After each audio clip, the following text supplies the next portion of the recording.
Hey everybody, Tony D and Little Joan here with a little pre-game for the live stream. Yes, I'm going to do a live stream. I'm going to start at 9. Going to try not to go past 11 because I don't think we're going to know. I don't think we're going to know tonight. I think this is going to go way past midnight tonight. Probably going to take a few days. Little Joan, she ain't even going to sit for 10 minutes, let alone 10 hours for this. I will have, of course, special guest, a special guest who will actually host in my stead. So tune in to see who that is, and you will get my evaluation of this. I've already said I think Trump's going to win. I think it's going to be a landslide. But we have to interpret the tea leaves a little bit right now. There's not a lot to go on, but there is some good news. There's a county reporting in New Hampshire, and Trump didn't win New Hampshire in the previous election, but one of the northern county there, it's about a third of the state, is going about 65% Trump. So he's way up there, but who knows? The votes haven't all been counted yet.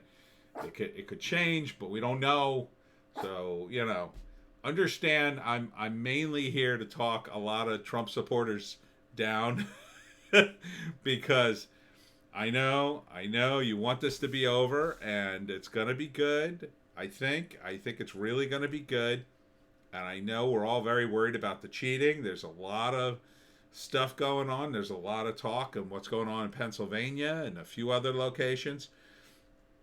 But remain calm, okay? Don't do anything crazy. Don't get sucked in by any kind of crazy leftist who sucks you into saying something or doing something stupid. That's them. Don't be them, okay? Let the leftists scream and, as Razorfist says, spurred out. Speaking of other live streams, don't forget to check in on Sticks and Hammer 666. Always good. H.A. Goodman, who's going to have to eat his words about Hillary Clinton not being the nominee. The Critical Drinker is doing one too, although he's discussing Star Trek IV, The Voyage Home. So, if you're sick of politics, there you go. Sargon, of course, is covering it. Sargon of Akkad. I believe this is going to be one of the last things he does on his channel. Before he switches over. He's switching over to a different format and a different channel. He's going to be more news-oriented. And Razor Force Offensive starts at 9, same time as me. Razor is definitely one I'll be watching tomorrow. I'm sure Steven Crowder. Yep, Steven Crowder's doing one. Just about everybody. I believe that Timcast is doing something. I don't see it scheduled, but he's probably doing something. Jimmy Dore, I gotta imagine, is doing something. And if you want to watch the Young Turks fall apart, you can even watch them. But no matter what happens, no matter what you hear, just take it with a grain of salt.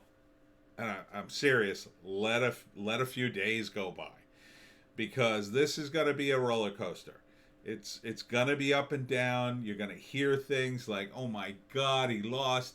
Oh my God, he's won. And it's going to go back and forth because it's nasty.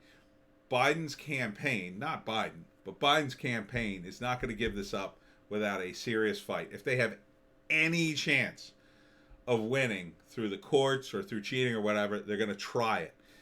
But if the landslide is undeniable, even if it is undeniable, they'll try something because it'll be worth it in their eyes to delegitimize Trump and lay the groundwork for, oh, he stole the election, or oh, he disenfranchised voters. Even though Trump said from the beginning, don't do mail-in ballots. It's not going to matter. Not going to matter. So just remain calm. I'm telling you. It's going to be nerve-wracking. And look, some of you out there may not be able to watch this stuff as it's coming down. It may be too much. It may be too stressful. If you're one of those people, your blood pressure is going to go through the roof for you. You're too emotionally invested. Just sit it out. Tomorrow you'll have way more data. At least tomorrow you'll get an idea. Okay? If Trump has landslided, you're going to know. If Biden has somehow landslided, probably not going to happen. You're going to know. It's all probably going to come down to a couple states, possibly Pennsylvania, but you know, you don't know. You don't know what's going to happen. I mean, Arizona's looking good for Trump, and that's a big deal. Florida's looking like a lock. Ohio looks like a lock. So we're going to see what happens. So that's the pregame. My prediction: Trump in a landslide. I'm sticking with my prediction. You know, it's just based on my general knowledge. I'm not a wizard, but landslide for Trump and landslide for the GOP. I think people are sick of this, and like me and so many others, they are punishing the Democrats. They are sick of their behavior. They've lost a lot of voters, and they're going to see the results at the box office, at the voting booth, or voting mail-in ballot or whatever. And a lot of this cheating is really just to keep the ground they've won over the years. It's really just to keep, you know, from looking totally embarrassing, and to keep it close enough that they can deny it. So hang tight. Don't panic. We're going to get through this, and we'll see you at 9 p.m. right here